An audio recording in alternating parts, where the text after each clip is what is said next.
Il y a des pays dans le monde où les femmes ont du mal à trouver des hommes à épouser.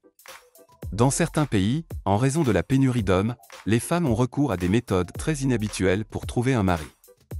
Dans notre vidéo, nous allons explorer de près ces pays particuliers, en apprenant quels pays sont dans cette situation et les moyens intéressants auxquels les femmes ont recours. Découvrons ensemble ces pays.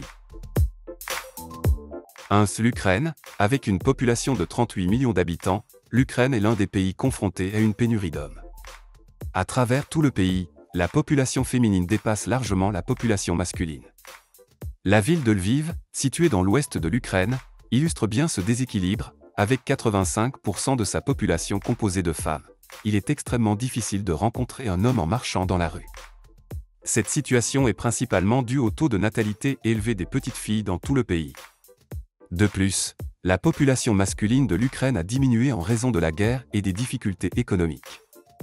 Ces dernières années, le conflit dans l'est de l'Ukraine a particulièrement exacerbé ce problème. 2. Chine. Lorsqu'on parle de pénurie d'hommes, on ne peut ignorer la ville chinoise de Dongguan.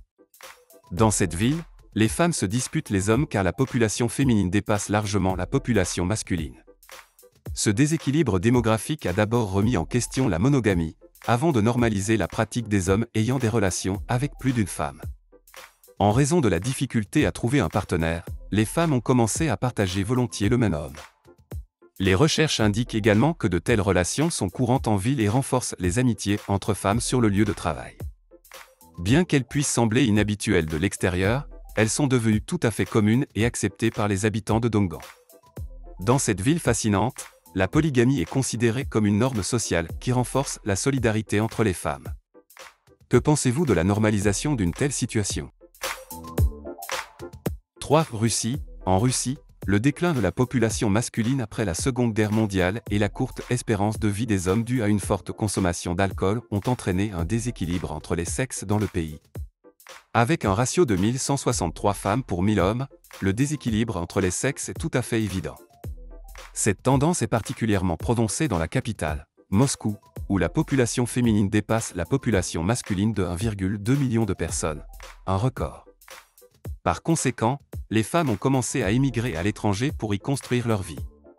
Cette tendance est un facteur important qui affecte la structure démographique globale de la Russie, et ces déséquilibres démographiques ont un impact profond sur les choix de vie des femmes et la dynamique sociale dans le pays. 4. Brésil. Suite de notre vidéo sur le Brésil. Saviez-vous qu'il existe au Brésil un village où ne vivent que des femmes ? Plus de 600 femmes vivent dans ce village appelé Nova do Cordeiro.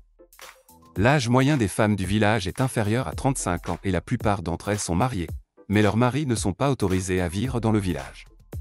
La seule condition pour les femmes qui veulent se marier dans le village est que leurs maris vivent dans une autre ville.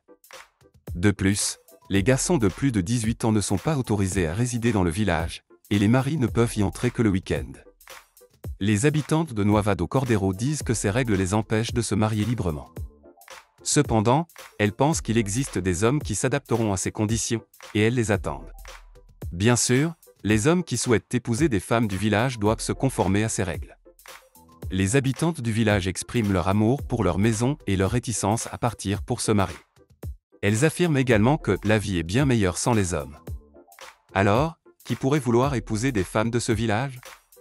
Les personnes qui apprécient le mode de vie unique et l'organisation de la communauté, qui respectent les traditions et qui peuvent s'adapter aux valeurs du village pourraient être intéressés. En outre, ceux qui aiment la vie rurale et recherchent une vie tranquille peuvent envisager d'épouser une femme de ce village. Toutefois, ceux qui prennent cette décision doivent être prêts à accepter les règles du village. 5. Lettonie. En Lettonie, la proportion de la population féminine a atteint 54,10%. Ce taux élevé s'explique par le fait que les femmes se sont mieux adaptées au capitalisme que les hommes après l'ère soviétique. De plus, la diminution de la population masculine dans la période d'après-guerre et la migration de nombreux hommes à l'étranger pour des raisons économiques figurent parmi les facteurs contribuant à cette situation. Cependant, l'aspect le plus intéressant de la Lettonie est que le taux de natalité des hommes est plus élevé que celui des femmes. Néanmoins, l'espérance de vie plus courte des hommes par rapport aux femmes fait que la proportion de femmes adultes est supérieure de 8% à celle des hommes.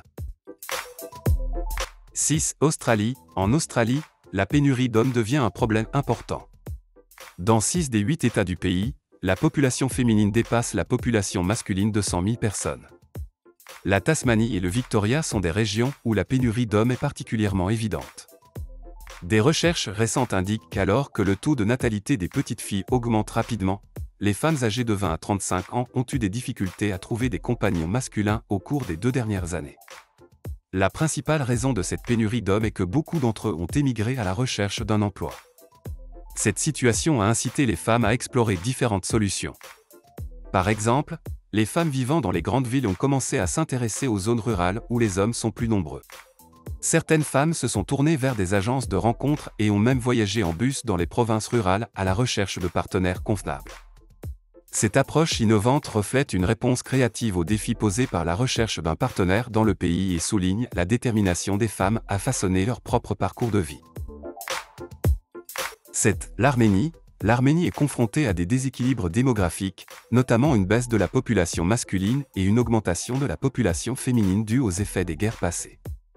Cette situation a incité l'État à mettre en œuvre diverses mesures visant à soutenir les femmes célibataires et à augmenter le nombre de mariages.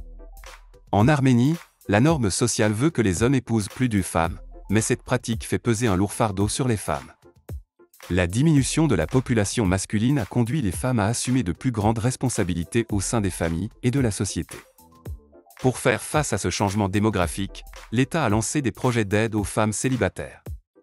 Toutefois, si la population masculine continue de diminuer, l'Arménie sera confrontée à de nombreux défis, notamment économiques, des pénuries de main-d'œuvre et l'instabilité sociale. Nous sommes arrivés à la fin de notre vidéo sur les pays à travers le monde confrontés à une pénurie d'hommes. Parmi ces pays, lequel choisiriez-vous pour y vivre? Partagez vos réponses et vos opinions dans la section des commentaires.